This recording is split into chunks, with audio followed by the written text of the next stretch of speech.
You get a text. It says okay. Just that, one word. Lowercase, no punctuation, no emoji, no exclamation point, nothing. And suddenly your brain is off to the races. Was that passive-aggressive? Are they annoyed at you? You replay the last 3 conversations you had with this person, trying to figure out what you did wrong. You screenshot it and send it to your friend asking, "Does this seem weird to you?"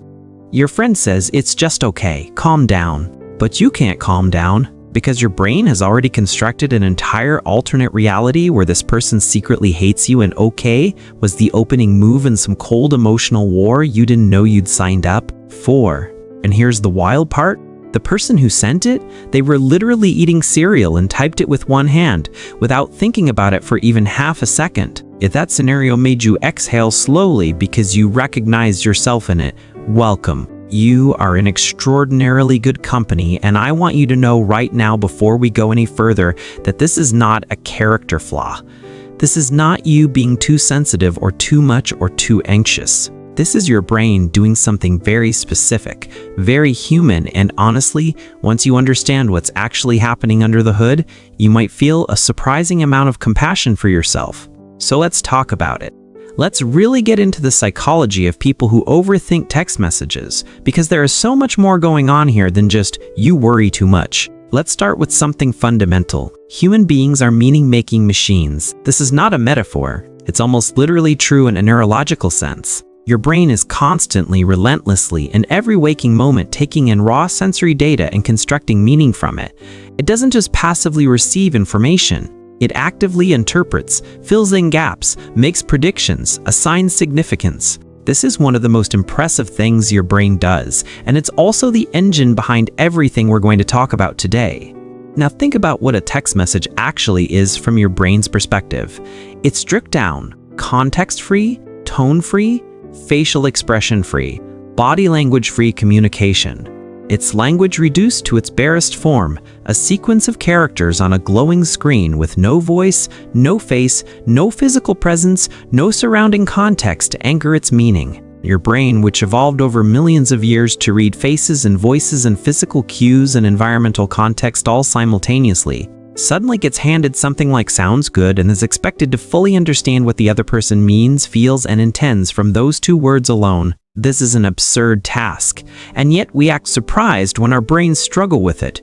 Here's where it gets interesting. When your brain encounters ambiguity, when there isn't enough information to reach a clear conclusion, it doesn't just shrug and say, "Insufficient data, moving on."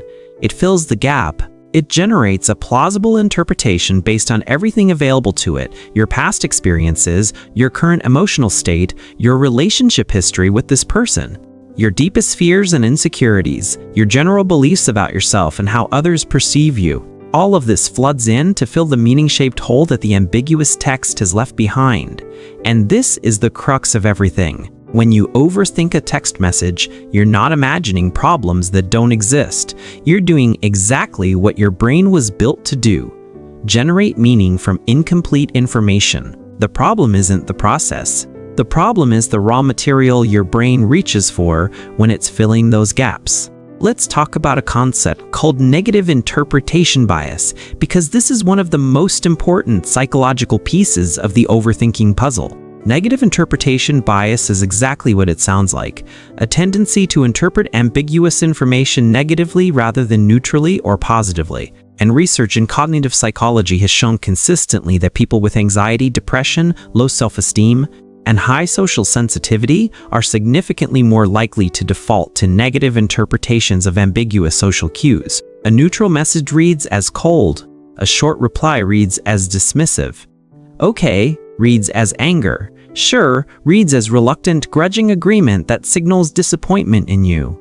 This isn't paranoia. It's a cognitive pattern that almost always has roots somewhere real, in past experiences of rejection, in early relationships where you learned that silence meant something was wrong, in environments where you were left to guess at other people's moods and safety depended on reading those moods correctly.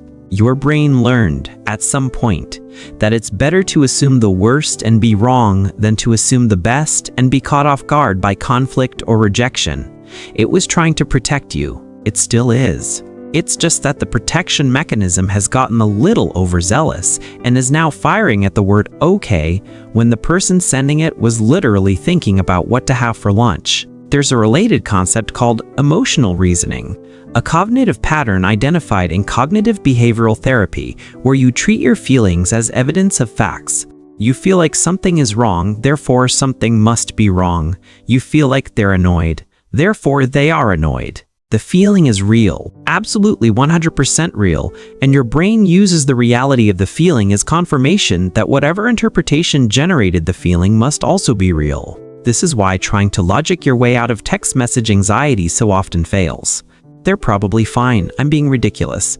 Doesn't land because your nervous system has already decided that the feeling of unease is the proof. Now let's bring in another layer, which is the particular torture of the typing indicator. You know the one, those 3 animated dots that appear when someone is composing a message. They show up, you hold your breath, then they disappear without a message being sent, and something in you quietly implodes.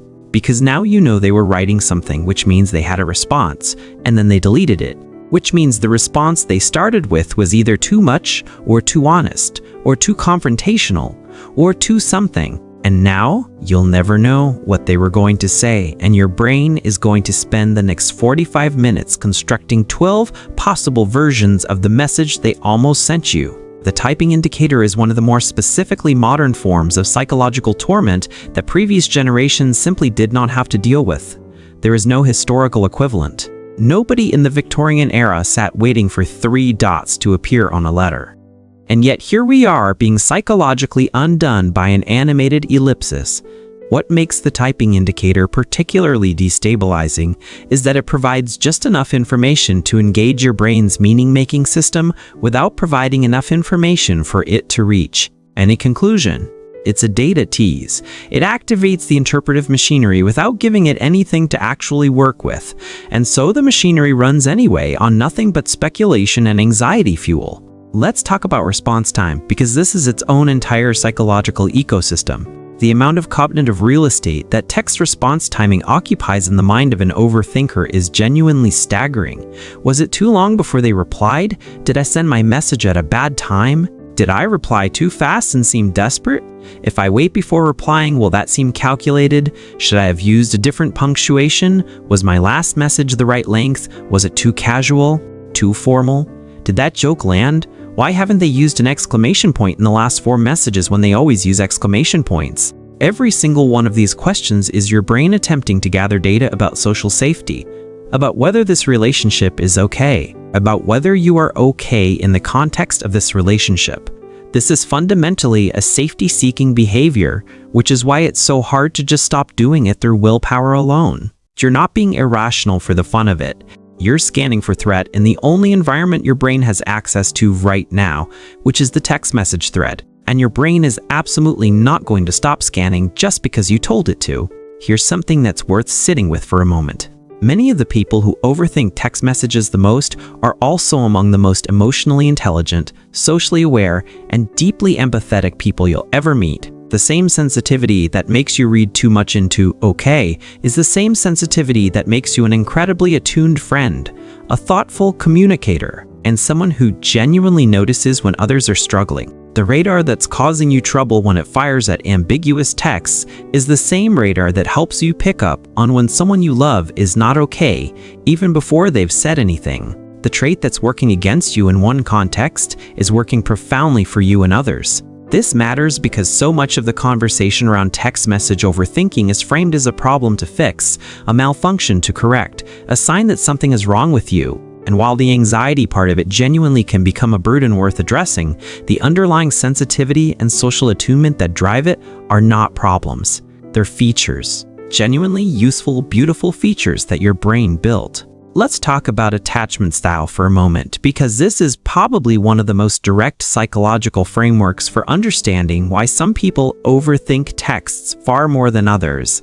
Attachment theory, developed by John Bowlby and expanded by countless researchers since, describes the patterns of relating to others that we develop in early childhood based on our earliest experiences of connection, safety, and responsiveness from caregivers. These patterns don't disappear when we grow up.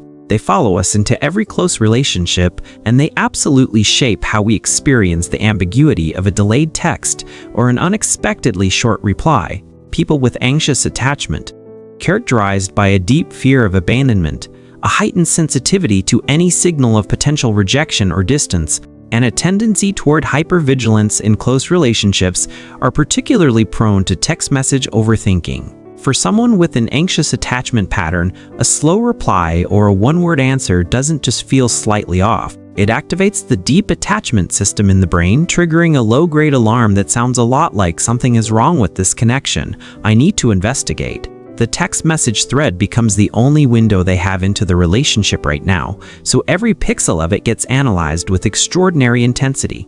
And the harder truth is that you can be a fully functional, self-aware adult who has done a lot of personal growth and still have an anxious attachment pattern that lights up in the presence of relationship ambiguity. Knowing about attachment theory doesn't automatically rewire the deep patterns. It helps, and we'll get to that. But understanding it intellectually and being free of it emotionally are two different journeys. There's also something specific about the written nature of text messages that makes them particularly loaded. When you speak to someone, the message and the delivery are fused together. You hear the warmth in their voice, or the tension, or the tiredness, and these sounds shape your interpretation of the words simultaneously. When you read a text, the words arrive completely stripped of this delivery information. And here is where something fascinating happens. Your brain actually supplies the vocal delivery itself. You read it in a voice, a tone, and the tone your brain supplies is shaped by everything we've already talked about: your current anxiety level, your history with this person, your general interpretation biases, and the emotional state you were in when the message arrived. This is why the same three-word text can read as loving and warm to someone who feels secure in a relationship, and cold and cutting to someone who is feeling uncertain. The words haven't changed. The brain's soundtrack has changed, and that soundtrack is generated by your internal world, not the message itself. So what do you do with all of this?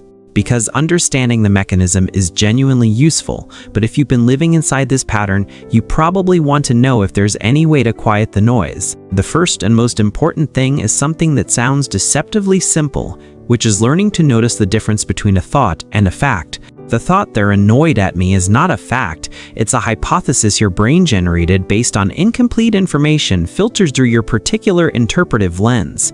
It might be true, it might not be, but treating it as established reality before you have actual evidence isn't protecting you. It's causing you suffering based on something that may not even exist.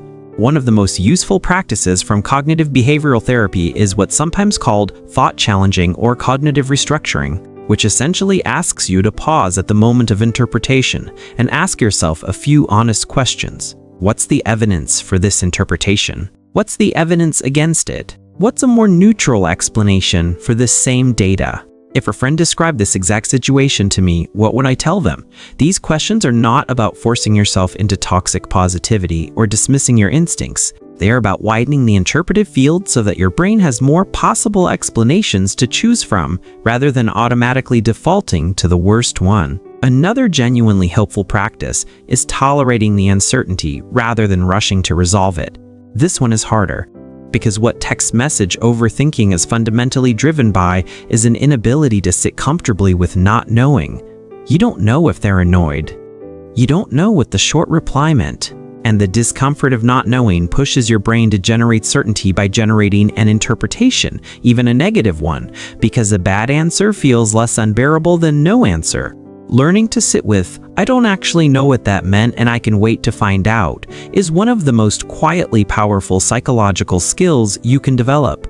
Not easy, genuinely worth practicing. And sometimes the most direct path is also the one that takes the most courage, which is simply asking. Not in a panicked "are you mad at me?" way, but in a grounded, curious, caring way. "Hey, I noticed you seemed a bit brief earlier. Everything okay?" This is scary because asking requires vulnerability, and vulnerability is exactly the thing that text message overthinking is trying to avoid by gathering information from a safe distance. But the information you gather from the actual person is always more accurate than the information your brain generates in their absence. If you find that text message overthinking is a consistent and significant source of distress in your life, if it's costing you hours of peace, If it's interfering with your relationships, if the anxiety it generates feels genuinely unmanageable, that's worth taking seriously, and it might be worth exploring with a therapist, particularly one who works with cognitive behavioral approaches or attachment-focused therapy. Not because something is wrong with you, but because the patterns that are driving this have real roots, and those roots respond really well to the right kind of attention. But for right now, in this moment, I just want to offer you something simple. The next time you get a message that sends your brain into a spiral, just try this. Pause for a moment before diving into the analysis. Take a breath and ask yourself one question. Am I responding to what they actually said, or am I responding to the story my brain just wrote about what they said? Because most of the time, the story and the reality are two very different things. And you don't have to keep suffering inside the story when the reality is usually so much quieter, so much simpler, and so much more okay than your brain is making it feel. You are not too sensitive. You are not too much. You are a person with a deeply active mind and a highly attuned emotional system trying to navigate connection in a medium that was never designed to carry the full weight of human relationship. Of course it's hard sometimes. Of course your brain struggles with the gaps. That doesn't make you broken. It makes you human in one of the most wonderfully specific and recognizable ways there is. And if any part of this video made you feel understood, maybe for the first time in a while, drop it in the comments. Tell me what your version of the okay text looks like. Tell me what the thing is that sends your brain off to the races, because I promise you, whatever you write, someone else is going to read it and feel less alone. And that sense of connection, even through a text, is exactly what all of this is really about. If you want to keep exploring the hidden patterns behind the way your mind works, the invisible forces shaping your thoughts, your habits, and the way you relate to the people around you, subscribe and stay close. That's exactly what we do here, and I'll see you in the next one.